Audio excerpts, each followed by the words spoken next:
Before we begin, I'd just like to give a quick thank you to all the supporters on Patreon who pledged to hit the campaign's first goal and make this video happen. I realize I'm not the most emotional person in the world, but I really mean it when I say thank you so much for your support, and I hope you enjoy. Contrary to what my other videos might suggest, Bloody Roar is not the first or only franchise to horribly disappoint me. In fact, this is arguably much worse.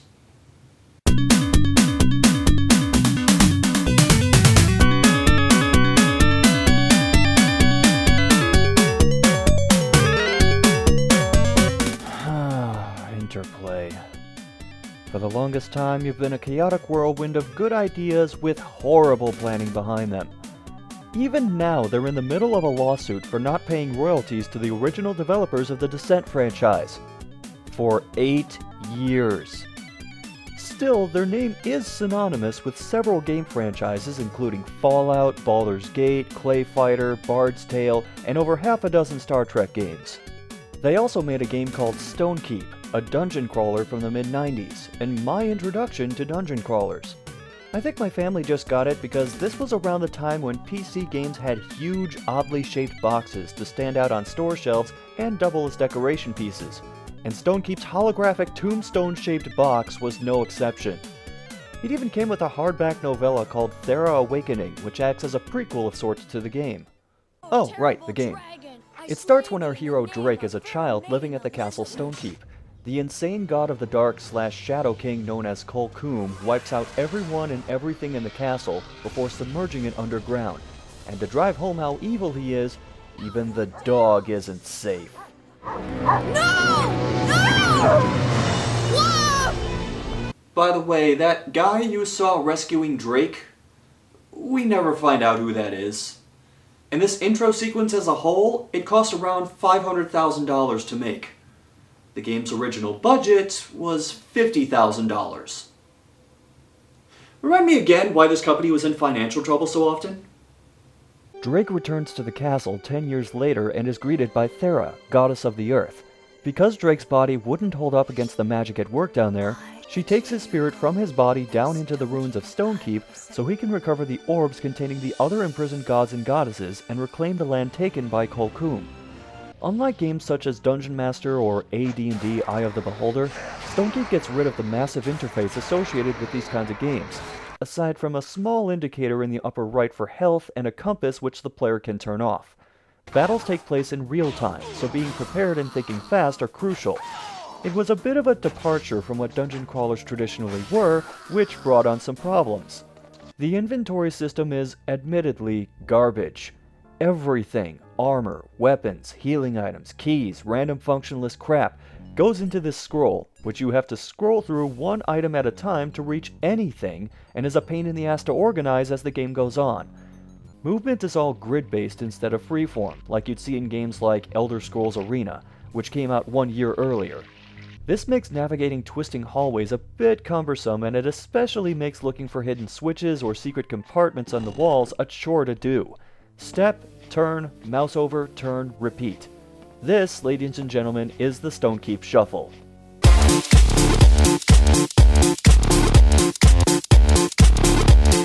For whatever reason, throwing in ranged weapons seem to do a lot more damage than regular attacks, as trying to stab this ant to death would take 4 or 5 hits, but a rock or 2 will kill it.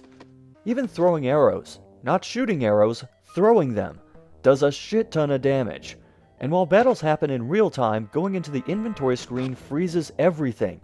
So you can use a ranged weapon, go into the inventory screen, grab another ranged weapon, and immediately use it. And you can do this over and over and over until the screen fills with a wall of rocks or arrows or knives, if you feel like turning the game into an episode of JoJo's Bizarre Adventure. And yet, I like it. I liked the campy storytelling. I liked teaming up with other people I found deeper below the surface. I liked scrounging for every secret compartment and hidden item to help me survive. I liked the magic system, letting me swap in and out runes to do different spells with the same staff. And I liked being able to edit rune and item descriptions and mark spots on the map where I found a locked door or chest I couldn't get into so I could try it again later.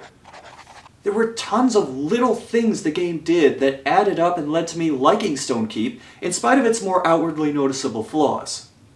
I also credit Stonekeep for some habits I developed in and out of games over the years. For example, if a game allows me to save anywhere at any time, I will save everywhere all the time. I take and hold on to every item I come across, no matter how useless it might be, on the incredibly slim chance I might have some use for it later. I hate insects. Well, hate might be a strong word for nope, never mind, kill them all. In the end, Stonekeep did well enough that Interplay made plans for a sequel, Stonekeep 2: The Godmaker.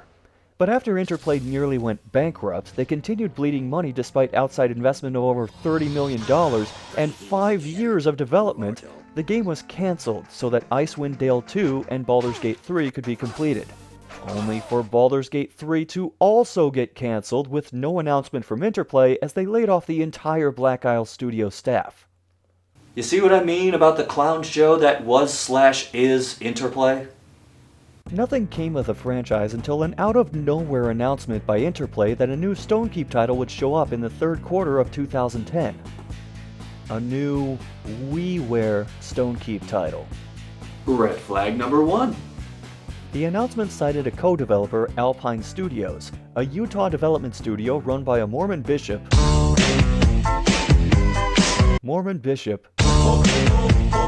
which also developed Bigfoot Collision Course in 2008. How was that game, you might ask?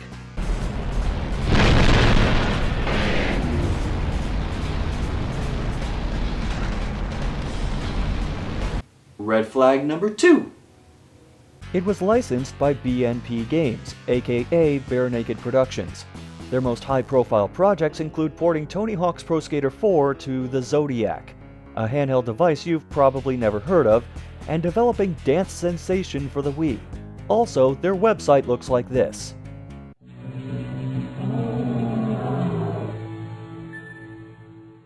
Red flag number 3. The game did not release in the third quarter of 2010. It was delayed repeatedly and wound up releasing in January of 2012. Red flag number 4. And finally, the game is priced at 500 Wii points, while any game worth a damn is usually priced at 800 points and up. And red flag number 5. As far as I can tell, Alpine Studios doesn't exist anymore, and they barely seem to exist in the first place. The website they used to have is gone, and I know it used to be there because I wrote about it way back when I first played this game. The phone number listed for them is disconnected, and the old website URL redirects to a Spanish Grand Theft Auto 5 YouTube video. Muy buenas gente, aquí estamos en un nuevo vídeo de GTA 5 y hoy os... Alright, I've stalled long enough, let's do this. Upon starting a new game, you decide whether to play as a nondescript boy or a nondescript girl. Each look like a college animation project and sport randomly assigned names. I think the names are supposed to randomize every time you get to this screen, but that doesn't happen unless you start or load another game, exit it, and then go to new game again. We haven't started playing yet and already something went wrong. You have entered Stonekeep, the home of your ancestors. If you listen carefully, you'll hear a bunch of P-pops and hard Cs and hard Ks, like they recorded this with a crappy desktop PC microphone. Even worse than the one I'm using for this video, which I got in 2006. You are now in the dungeons.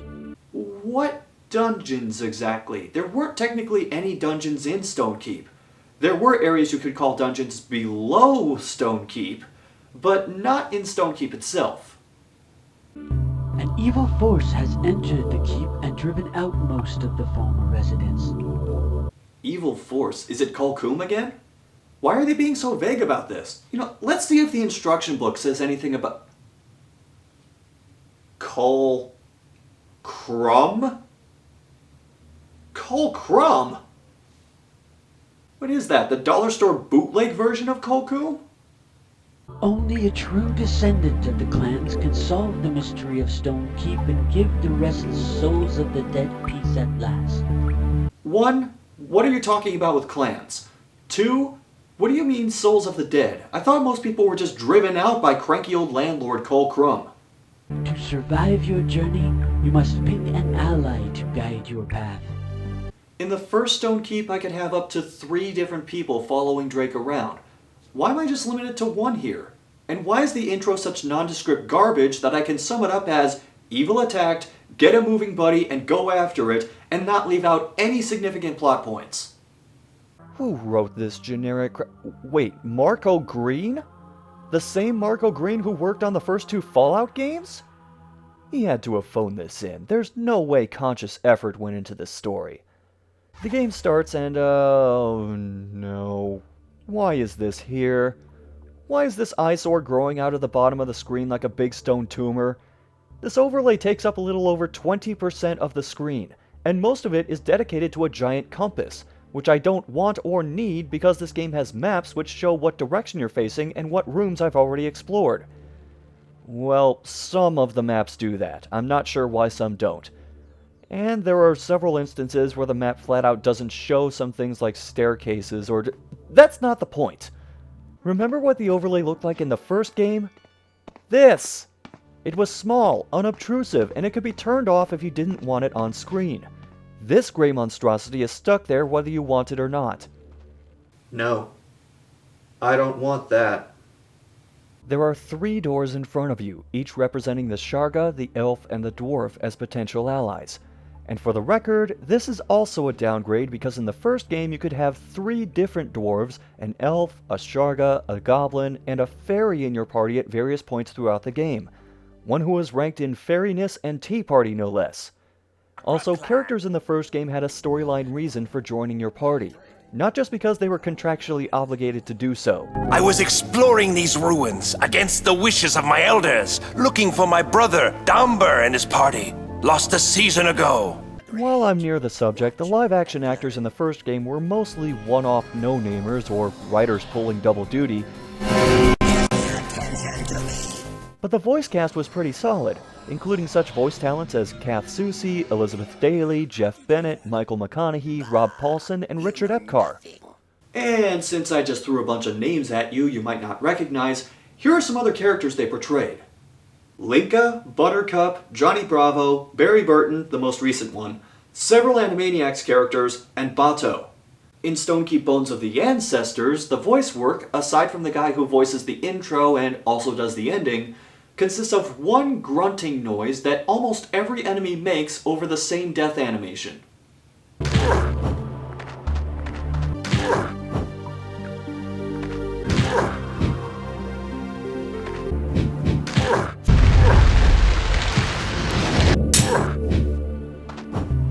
The moment you go near one of these doors, it opens automatically.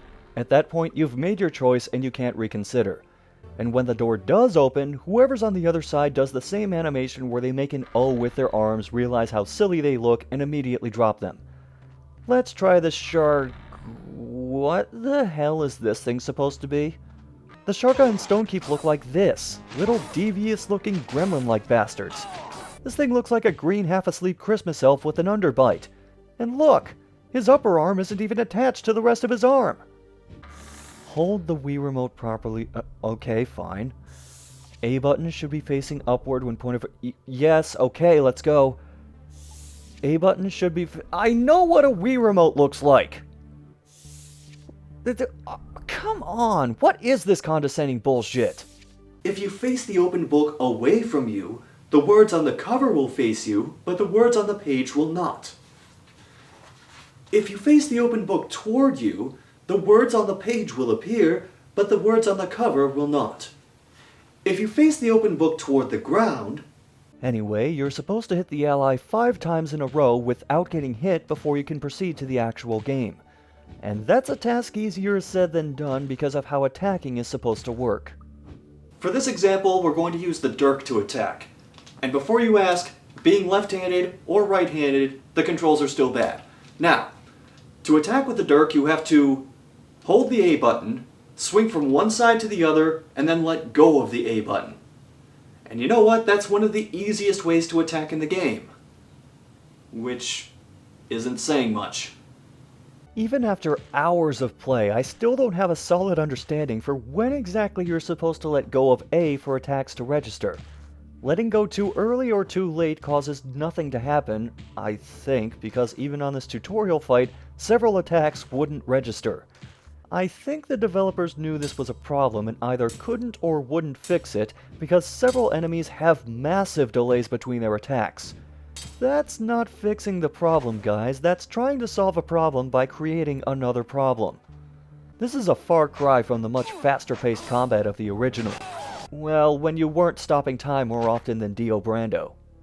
Just moving around is awkward, as your character needs to build momentum to start walking and has to slide to a stop.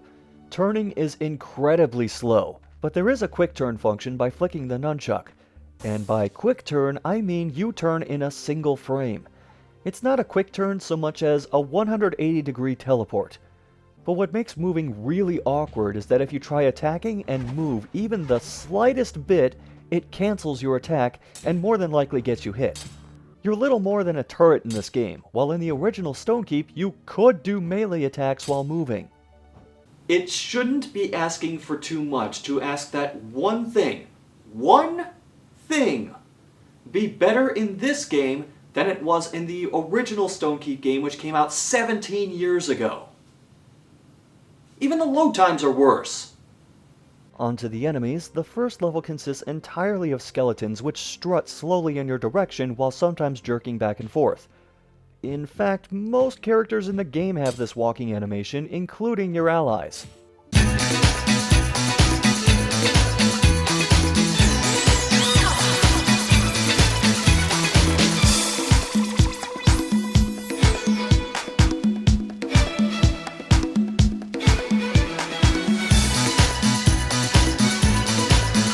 Several of these spawn, and when I say spawn, they do in fact just appear in a room or hallway and saunter in your direction.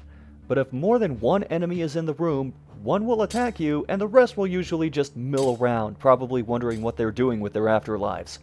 In later levels, the spellcasting enemies do generally attack at the same time, but they're so stupid you can use their allies as shields, and they'll willingly nuke their friends into oblivion. No, you know what I meant! But if there are more than 2 of these guys on screen at the same time, or God help you, more than 3, the game usually goes into slow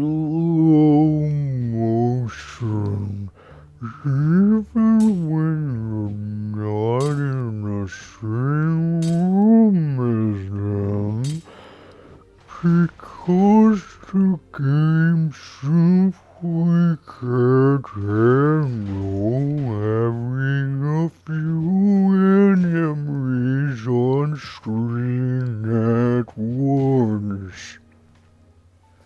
And after a short while, there's no reason to kill these guys.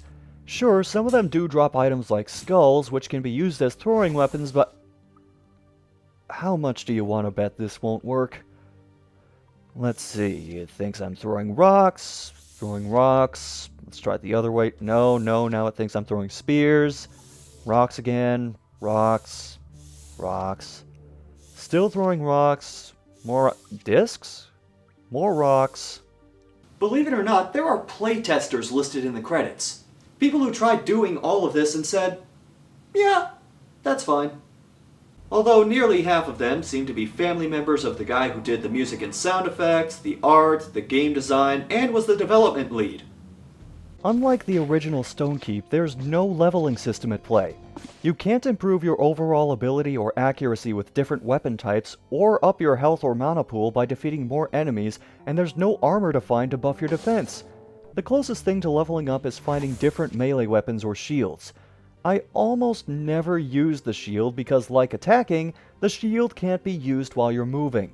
The more melee weapons you gather, the more different motions you have to perform to use them, and most of the time whatever I did wound up registering as the sideways sword attacks or the vertical hammer attacks. Thrusting skyward to use the axe, or making clockwise motions to use the club were incredibly cumbersome and rarely ever worked. Who uses a club like this? And who swings an axe like this, aside from maybe marching band drum majors?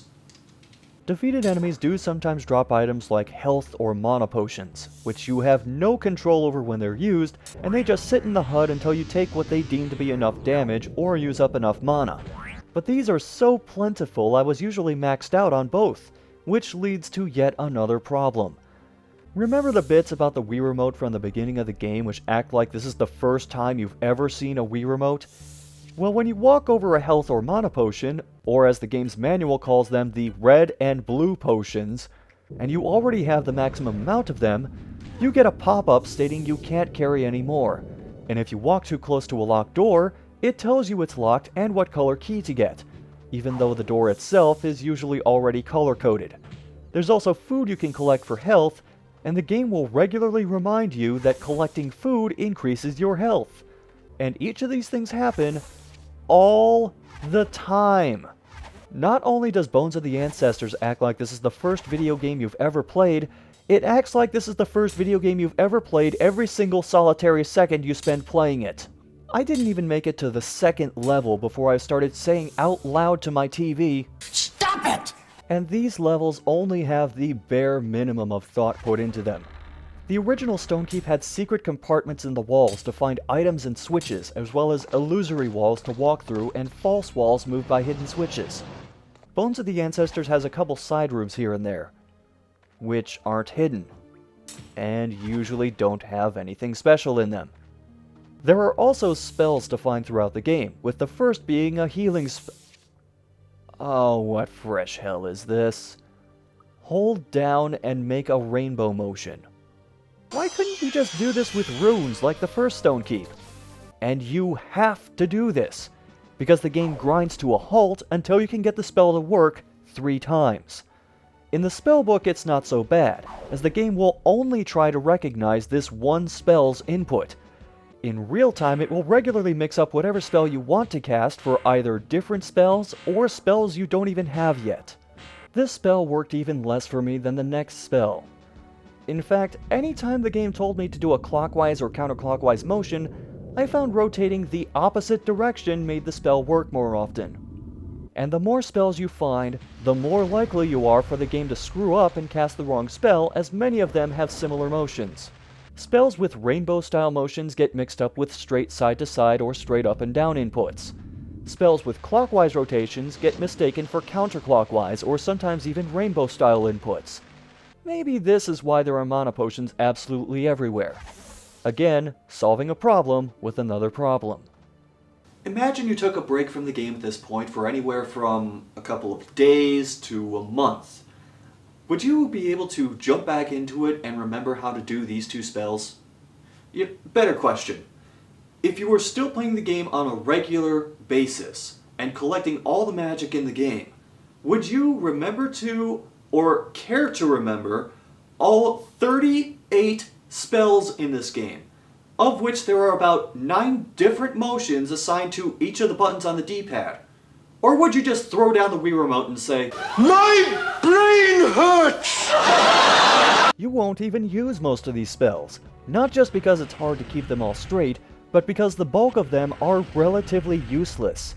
Why bother with a spell to launch what appears to be a slow-moving moon rock when I could just throw a couple of smaller rocks and do the same amount of or more damage?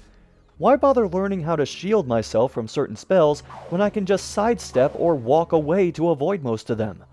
The one spell I used the most was the double time spell, which greatly increases movement and attack speed. Because I wanted this game to be over with as soon as possible. Bones of the Ancestors pretends to have a leveling system for each spell, indicated by the experience bar in the spellbook. But after maxing out this bar with 5 or 6 spell casts, I didn't notice any difference in the effectiveness of any spells. Attack spells weren't any stronger, and effect spells didn't last any longer. The one thing I will give this game is that most effect spells are stackable, so if you can get them to register several times in a row, they'll last for quite a while. There, see? This isn't an entirely negative video. I found something nice to say about this waste of time, code, and money which I instantly regretted buying. To get out of these levels, you have to find keys which are color-coded to certain doors. A red one, a blue one, a green one, a yellow one, and later stages add an orange one. Yup, this game has more colored keys in it than your average Doom title. At least the original Stonekeep's keys were of different materials and the locks were kept ambiguous, so you'd have to experiment and track down different types of keys to get to these rooms, several of which weren't essential to progress through the game. In Bones of the Ancestors, these keys aren't just essential to progressing, they're blatant busy work meant to try and stretch out the game just a bit longer. And if you think that's an exaggeration, there's a point in the first level where you get the green key to unlock a door to a room with nothing in it but a couple of potions and a chest. And that chest has the yellow key in it. The yellow key unlocks a door to a room with nothing in it but a scroll which says you found the exit to the dungeon. How? The only exit in the room is the door I just unlocked. This happens several times throughout the game and goes to show just how lazy the developers were in piecing this game together. And you leave all the keys behind between levels because of course you would. Gotta make sure the game's long enough. The original Stonekeep let you keep keys between areas, but here, nope. The second level is the stables, so named because there's one room with what's supposed to be hay on the ground, and the same framed JPEGs of horses which show up on the walls in various rooms and hallways. It's one thing to try and break up the monotony with stuff like this, but when it shows up everywhere in the level, it just becomes part of the monotony. Are stables usually indoors like this? With a bunch of narrow, twisting hallways and no doors leading outside? And those horse pictures on the walls? I found one of them on Google Image Search just by typing the phrase, white horses. See? And I also found the castle picture by searching for castle. There are some swinging axe obstacles to run past, and by some I mean 2, but they don't do much damage and the hit detection on them is suspect at best. I hope you enjoyed seeing that because you will never see one of these again for the rest of the game. While going through this level, you'll likely realize your ally is spawning a little less often than they used to. Why do I keep saying you? As though anyone other than myself and the 9 people who remembered Stonekeep bothered to play this garbage. I'm not going to complain about this though. My ally had a habit of blocking doorways and forcing me to kill her to get through. Unlike the first level where they spawn so often you can have 3 of them on screen at once, here there are long stretches where they don't show up. Frankly, I don't miss them much, cause allies are much weaker compared to you, taking around 10 hits to dispatch an enemy you can kill in 3. This lasts so long in fact, you can beat up dwarves in the area, which hate you and want you dead because reasons, and certain ones will offer to become your ally if you spare them. The catch is they only follow you for a very short distance, even shorter than the regular allies. You'll likely go on to find the same dwarf in another room, but this time they'll attack you again and won't offer to become your ally. There is one big reason to have allies around though. Enemy AI is so dumb that they completely ignore the allies almost all the time. Several times I stood at the edge of a room and let my ally hack apart enemies inside it, all while they did absolutely nothing to defend themselves. There are also little medieval robot things. Did the dwarves have some kids who put these together? And I thought they were known for blacksmithing, while gnomes were the ones that usually tinkered these things together. Also on this level are switches to help open up passages to get to other areas. Switches activated by running into them until they activate. If this looks annoying, don't worry, because this game mechanic doesn't appear anywhere else in the game. There are also barrels which can be broken to potentially reveal extra items. However, some barrels flat out can't be broken. Why? I have no idea. In the original Stonekeep, not only was I able to break every barrel I saw, but also damn near every piece of furniture I saw. I wound up destroying more tables in that one game than Chris Farley did in his lifetime. And like the switches, this mechanic doesn't appear anywhere else in the game. This game is a wasteland of human thought. Oh, I almost forgot. This is the level where enemies started to attack me through walls. Sometimes they even walked through the walls. They couldn't even get walls right in this game.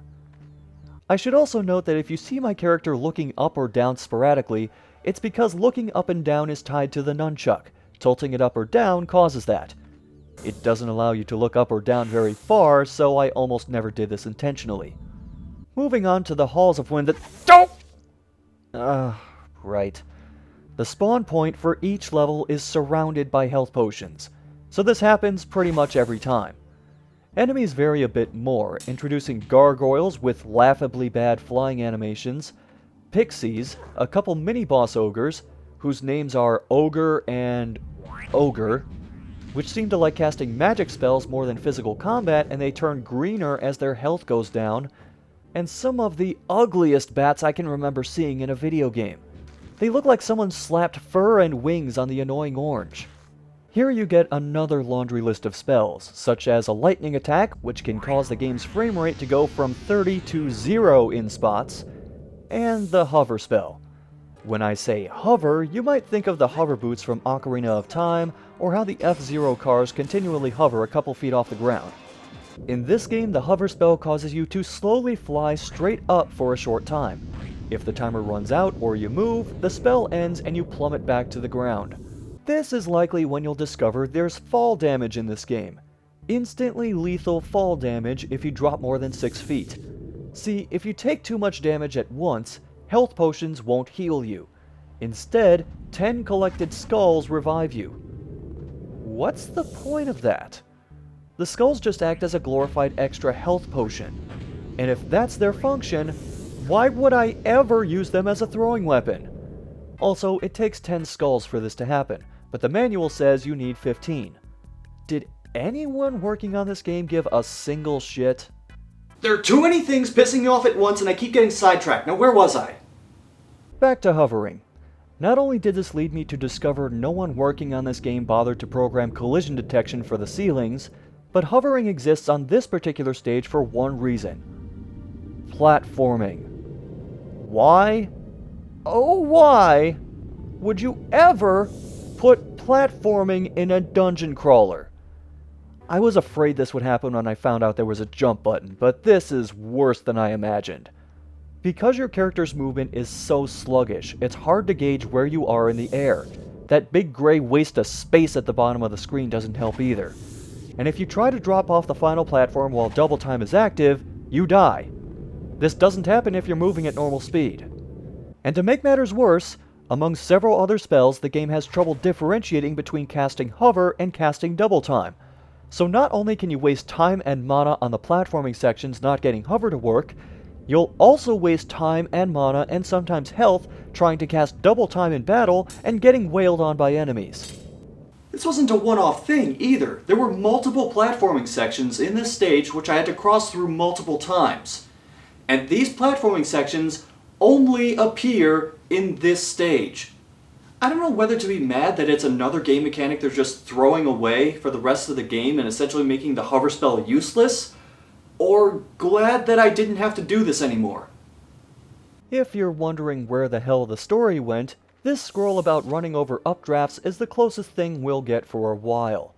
Okay, there's that and some non-violent pixies which say defeat enemy X and I'll give you a spell or a key. Fierce enemies such as an upscaled version of the Bat whose name is Bat. I killed him when his pathing locked him in place and I had ample time to cave in the back of his head. After a while, I reached a point where a pixie told me to go kill a large gargoyle in exchange for a spell. I went where he said, and on the way, the brain-dead AI got slaughtered by my randomly spawning ally. Or at least after I found the ally standing in the corner not doing anything. Which happened more and more as the game went on. This is a common occurrence as the enemy AI often won't detect your presence even if you're in the same room as them, or following them down a hallway, or your ally is attacking them, or you are attacking them. I couldn't tell where to go initially because I couldn't look up far enough to see the gap in the wall I was supposed to reach. I hovered up a series of ledges and lo and behold, there was an upscaled gargoyle enemy with a health bar named Gargoyle. I can't wait to vote for President in the next election. Because the game couldn't tell what spell I was trying to cast, I ended up getting punched around the room. Knockback always sends you backwards, so in trying to run away, I wound up getting pulled back into the gargoyle and punched some more. Eventually I got knocked into a spell on the ground. Huge mistake. See, the game automatically saves when you either walk over a save point or learn a new spell. You have no choice in the matter. It saves every time. So I wound up having my game save with no health potions left and a gargoyle 5 feet away from me trying to use my head as a speed bag. At that point, whatever spell the pixie had was no longer worth it, so I grabbed a key from a chest and bolted for the exit, only to take fall damage and die on the way out. This 8-foot drop is lethal, and there's more than one of them. It turns out I was dying because I didn't land close enough to the pad shooting small gusts of air. And to do that, you have to be moving at full speed straight off the edge of the platform. I couldn't jump to it because of the doorway, and I couldn't cast double time because there was a gargoyle trying to kill me. And by the way, they didn't finish the walls from this angle. You can see the top of the ceiling through this empty void. You know, Alpine Studios, maybe, just maybe, game design isn't your thing. Then again, I guess I don't have to tell you that, what with your no longer existing. I hope you enjoy that gargoyle health bar in the top right because it won't go away until I finish the level. Not even when I encountered a very large ogre, presumably named Ogre. Try to get close to me and I will crush you? Well, it turns out he's right because this ogre, unlike the others, can't be damaged by melee attacks. So you'd think this would make him a challenging fight, right?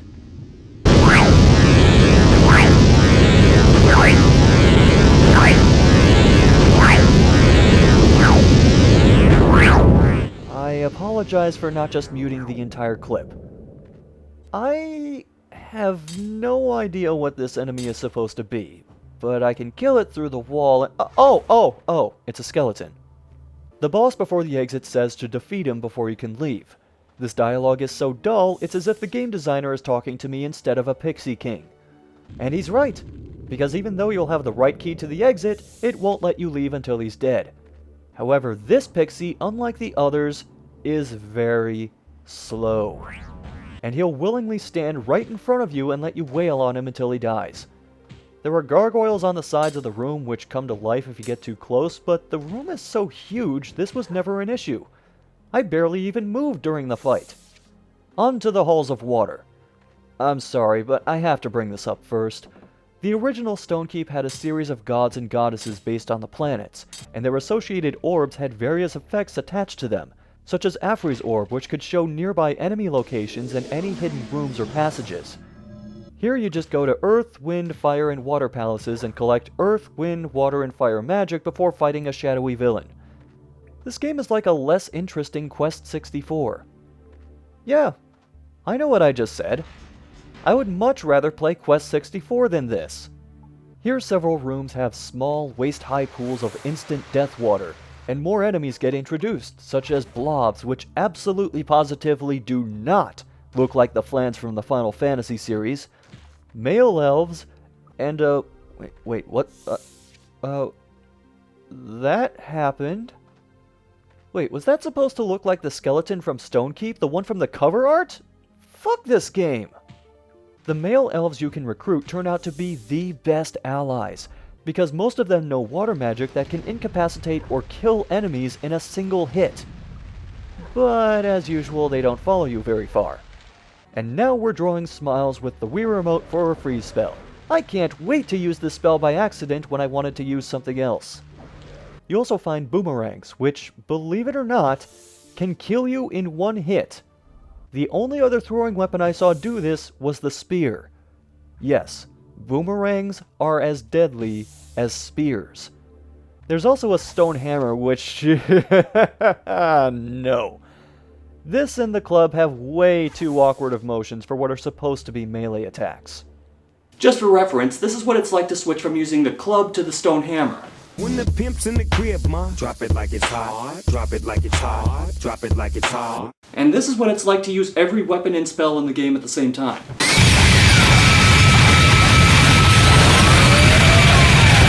Default Pose Skeleton pops up again and delivers one of the few attempts at storytelling in the game, saying everyone is going insane and we should leave before we do too. Have they gone mad? They're not acting any different than the other NPCs I've seen to this point, and if everyone really went mad, there wouldn't be elves joining me as allies on several occasions. I also like the implication that the halls of water were always populated by a shit ton of skeletons and blobs, and they just recently started causing trouble here and in every other level. This is where you get the Water Wave spell, which kills all basic enemies in a 20-foot radius in a single hit. It doesn't matter who it's used against, because enemies in the Halls of Water are just as weak against Water Wave as anyone else. So of course I almost exclusively used it for attacks the rest of the game. And why wouldn't I? It's basically the win button. When you could get the spell to work anyway. Surprise, surprise, that one skeleton appears again and says we can't leave and have to fight him. I warned you! Didn't I warn you? Oh, I already am facing the consequences of my stupidity, skeleton guy. After all, this video wouldn't exist if I weren't. These are the tales of the skeleton warriors. The first thing I did was cast Water Wave, which froze everyone nearby? Well, actually, the game did the Ice Storm spell, even though I was trying to cast Water Wave, and the motions for Water Wave and Ice Storm aren't alike at all.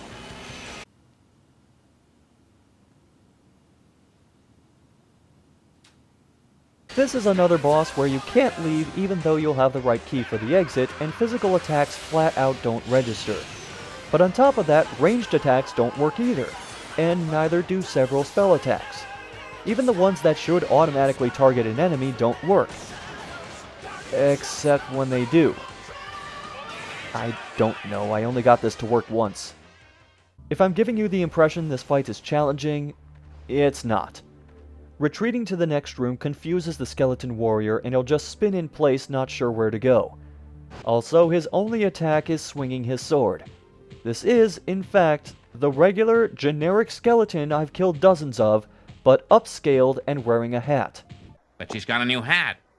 All I did was cast Hailstorm, a water-based spell which continually drops ice on the boss of the Halls of Water, and lead him into wherever it fell. A task easier said than done because the game kept thinking I wanted to cast Ice Cube over and over. On to the Halls of Fire, where the first spell I get is... Wait, hold on. Try and guess what the first spell in the Halls of Fire is. I'll wait. You have a guess ready? The first spell you get is... teleportation. I don't get it! This spell can only be used on specific pads on the floor and lead to different, otherwise inaccessible areas. And yes, this is the only place where the teleportation spell is used.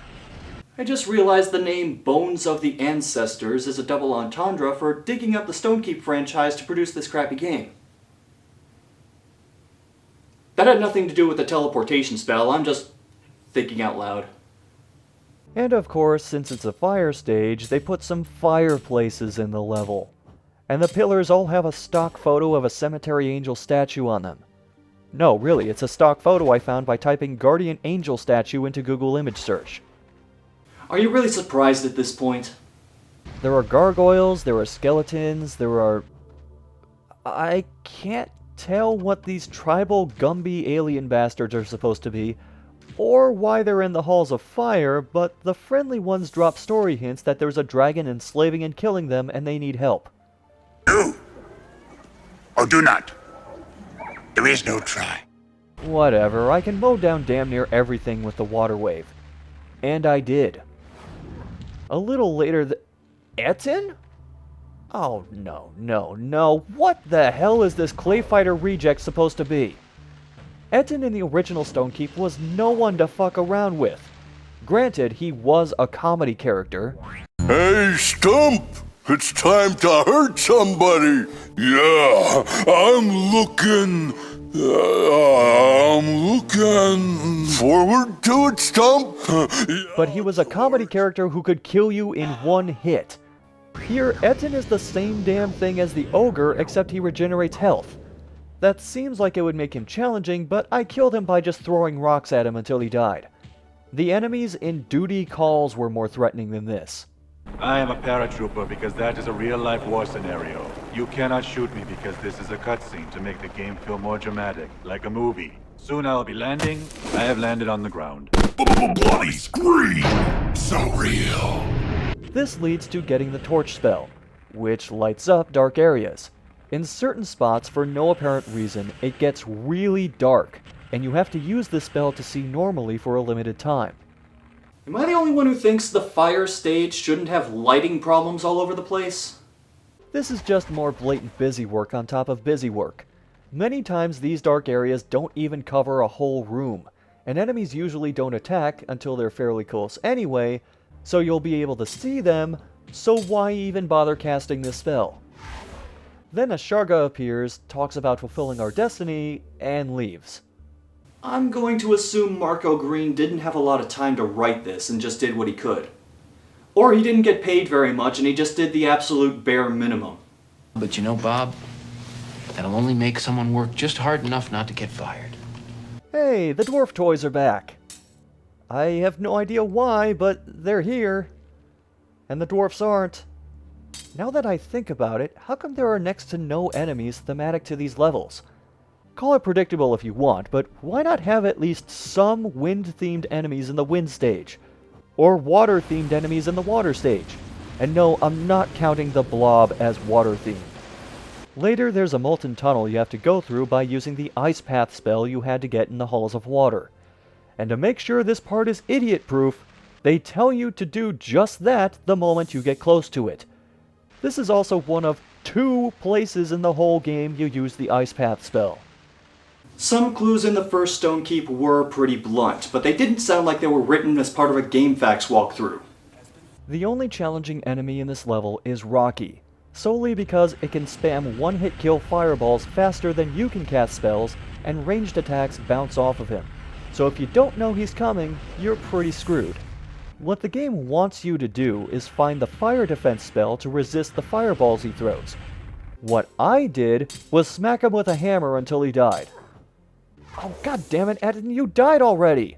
Just give up. You know what? I'll mercy kill you in the dark with rocks to save you just a little embarrassment. Out of nowhere, I found a Sharga who gave me a key to the dragon's lair. No. And once I found my way there, I... What? This tiny little dragon enslaved the Sharga? Now, it can shoot fireballs out of the back of its head, but look at how stupid it is. Not only did I back him into a corner, he's trying to clip through me to get out of it instead of, you know, attacking me. By the time he did turn around and attack me, I cast Water Wave, which killed him in 1 hit. Great boss design. Part of me wanted to go back and see if different element-type spells would also one-shot the dragon, but that would require me playing through the level again, which... no. On to the Halls of Shadows, and holy shit, this level has more than 3 colors. We're out of D-pad buttons, so we're not going to get any shadow or dark magic. I'll stick to Secretive Mana for that, thank you very much.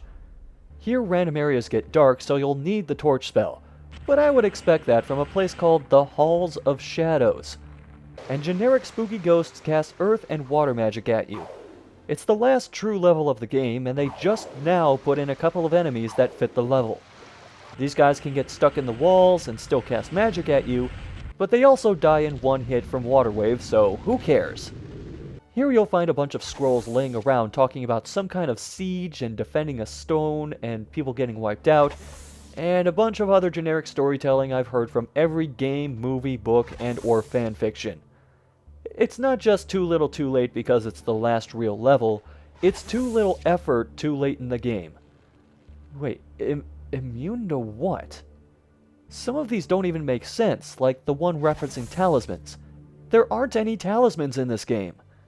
Here the game gets less stable as sometimes items start to disappear before I have a chance to pick them up. Not only that, this was when I realized I couldn't pick up skulls if they were sitting on top of health potions. After killing Water Wave victims number 453 through 458, we get the Fetter Stone. The Fetter Stone gives you infinite mana, so this is basically a cheat code in item form. But the best part of this item is you still pick up mana potions, and the prompt saying you're carrying too many never appears again. It only took until the end of the game to fix that! By making it so I have infinite mana and can cast any spell as much as I want. Again, solving a problem by making another problem. The boss is a wizard named Wizard, who you can just beat to death with whatever weapon works at the time. and he drops the Sphere of the Spellmaster, which I don't know what it does. The game doesn't say what it does, the instruction book doesn't say what it does, in fact, it calls it by a different name entirely, so for all I know, this thing is only good for opening the door to the next room, which leads to the final stage. Thanks, game, but I didn't need you to tell me that creatures of the dark are typically found in the Dark Realm. Oh no! Not the Hall of Death again. The only way out of here is death. This is it, the final confrontation with Cull Crumb. And the one and only music loop I've heard in every level of this game still won't stop playing.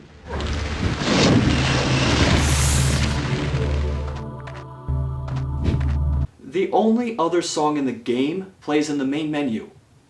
Kinda sad when your soundtrack is only one song better than Hong Kong 97. And at least that song was catchy. Not only that, but look at Cull Crumb. This is the big baddie of the game, everyone. Granted, Cull Crumb from the first game looked like a sentient pile of frying pans, but he showed off his power by doing shit like imprisoning Thera. And he had Arthur Burghart's distorted voice, aka Devastator from the Transformers, taunting and threatening you along the way. Know that we shall meet again. Tread lightly until then, for my wrath is legion. Here, Cull Crumb just bops around the shadowy nothingness with a bunch of bats looking like a dark-side version of Bullwinkle. This is supposed to be a challenging fight because he calls in extra enemies to help and can turn your allies into enemies, but... I usually heavily edit game footage for these videos, but I'm going to show you the entire, uncut fight with Cull Crumb.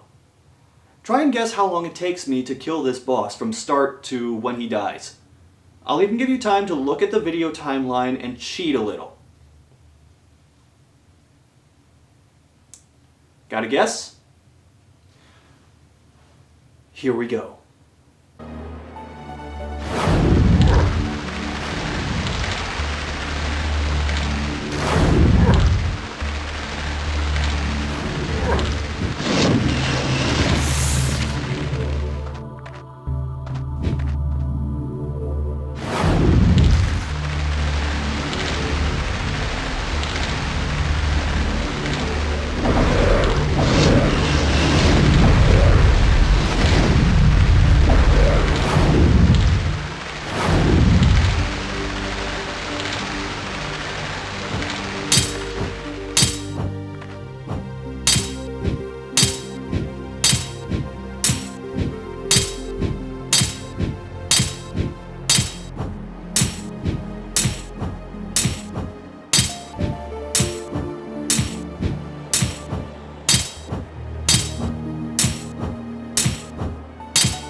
After beating Cull Crumb, a crown spawns. In case you have no idea what to do now, the manual helpfully states that you have to collect the crown to beat the game. Even if this isn't the worst game I've ever played, it's easily the most condescending to the player. Then this happens. Defeated Cull Crumb and restored the Stonekeep. You have proven yourself to be a true descendant of the clans. You have given the restless souls of the dead peace at last. And that's it! The rest is just a credit roll while your character makes an O over and over with their arms and PS1 level magic effects fly around. This is one of the few games I've played that has absolutely nothing redeemable in it. Even with other bad games I've played, there's been something in it that I could enjoy, such as a character I liked or a funny bad moment to keep me going. Stonekeep Bones of the Ancestors has nothing like that. This game felt like work to play, and even with getting stuck in a couple spots and dicking around with the AI, It only took me about 5 hours to get through. 5 hours which felt like an agonizing 12. You are much better off getting the original Stonekeep on GOG.com for $6, as it's only $1 more and includes a digital version of the Thera Awakening novella. This is the kind of game that can make an entire distribution platform like WiiWare look like shit. So to close out this video, I'm going to show you some footage of some games that are available on WiiWare and are worth your time.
Fucking trains.